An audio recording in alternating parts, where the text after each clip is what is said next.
Iya, Ustaz. Jadi lanjutin lagi gitu ya, masyarakat sekarang wanita banyak bekerja keluar dan sebagainya, itu artinya gini relatif ya, gini permasalahannya. Nah, permasalahannya gini. Permasalahannya kita ini ya hidup di tengah bangsa yang sudah punya adat istiadat dan peradaban, gitu ya. Nah, para ulama kita, para masyayikh kita ini itu masing-masing berijtihad, ya. Bagaimana satu sisi kepentingan dakwah supaya bisa nyampe, satu sisi kepentingan hukum. Ya, disitulah nanti ijtihadnya setiap para masyayikh, para kiai itu berbeda-beda. Ya, ada yang isinya para kiai begini, ada yang isinya begono. Itu sesuai dengan ijtihadnya beliau masing-masing. Wah, kita tidak ada kewajiban untuk menilai, mengoreksi atau ada hasil ijtihadnya. Kalau di pondoknya begitu, ya sudah. Yang tanggung jawab nanti begitu. Anda memilih yang mana, silahkan. Ya. Kita bisa menilai mana yang lebih ya diridhoi, lebih bertakwa kepada Allah Subhanahu wa taala. Nah, itu satu. Terus yang kedua, kita belum pernah hidup di lingkungan yang sistem Islam, ya, peradaban Islam, adat Islami berjalan. Sehingga kita anggap yang ada di lingkungan kita, adat kebiasaan itulah kebenaran. Nah, ini cilakanya kita di situ. Padahal itu kebiasaan. Gitu. Beda antara kebiasaan dengan kebenaran hukum. Nah, ada kebiasaan yang dirintis berdasarkan hukumnya dulu baru dibiasakan. Ada kebiasaan yang sudah mengurat akar, ditanyain hukumnya, gitu.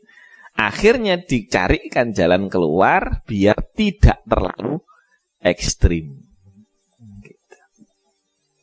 Biar tidak terlalu parah dalam pelanggaran hukumnya ini, gitu. Nah, ini satu masalah yang harus kita pahami. Tapi kalau kita pernah hadir ya, mengikuti suasana, orang saya itu kaget. Begitu Islam itu berjalan aman, adil, itu benar-benar bisa dirasakan. Orang kita nyampe di Kota Tarim itu, motor ditaruh di terminal angkot itu, dikunci tok, bukan dikunci lock gitu, dikunci tek, nggak ada tukang parkir.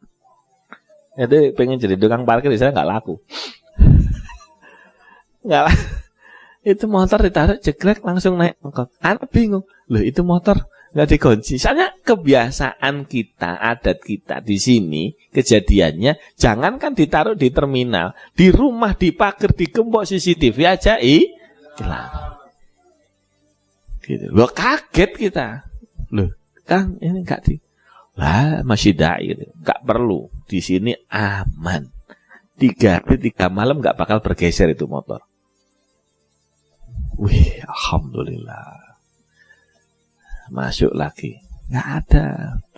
Itu dulu zaman sebelum-sebelumnya itu angkot itu. Wa ma adraka ma angkot. Di sana ada angkot. Tapi kalau yang naik duluan masuk ke angkot perempuan, itu angkot jadi perempuan semua. Kalau yang naik pertama laki ya wis.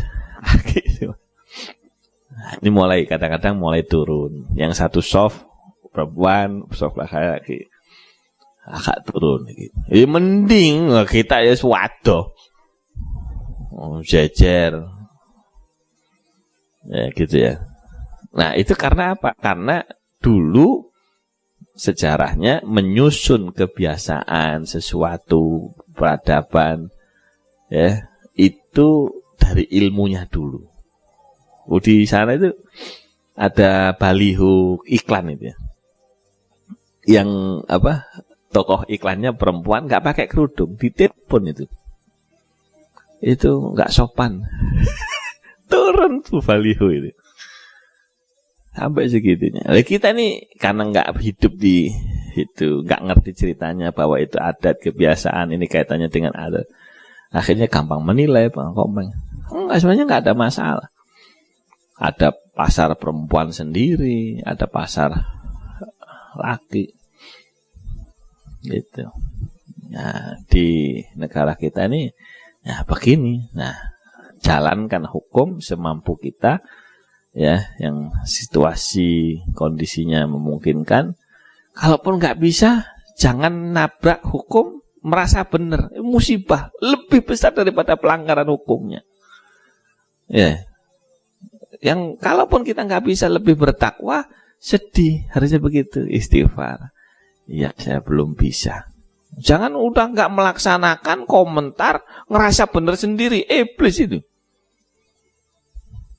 Ngomentari yang cadaran, ngomentari yang jangan begitu. Anda nggak usah komentar. Ya, apa? Allah Ta'ala menyampaikan, ma'alaika min hisabihim min syai' wa ma min hisabika alaihi min syai'. Bukan kewajiban Anda menghisap, menilai, mengomentari mereka, dan nilai Anda, hisab Anda bukan di tangan mereka. Jadi, kalaupun semua orang bilang kita paling bertakwa, menurut orang, menurut Allah beda lagi nanti. Makanya udah, wis lempeng wis. Kita tahu ilmunya bagaimana, dari guru kita seperti apa, sami'na wa ata'na, belum mampu, ghufranaka Rabbana wa ilaikal masir. Ya Allah, saya belum bisa mengikuti jejak beliau. Beliau begini. Nah, kita harusnya ghufranaka, artinya sedih, minta ampun. Enggak, enak aja. Itu bahaya itu kayak gitu tuh. Ya, awas ada bibit-bibit kesombongan, ya, ngerasa benar sendiri. Nah, ini musibah. Nah, itu intinya.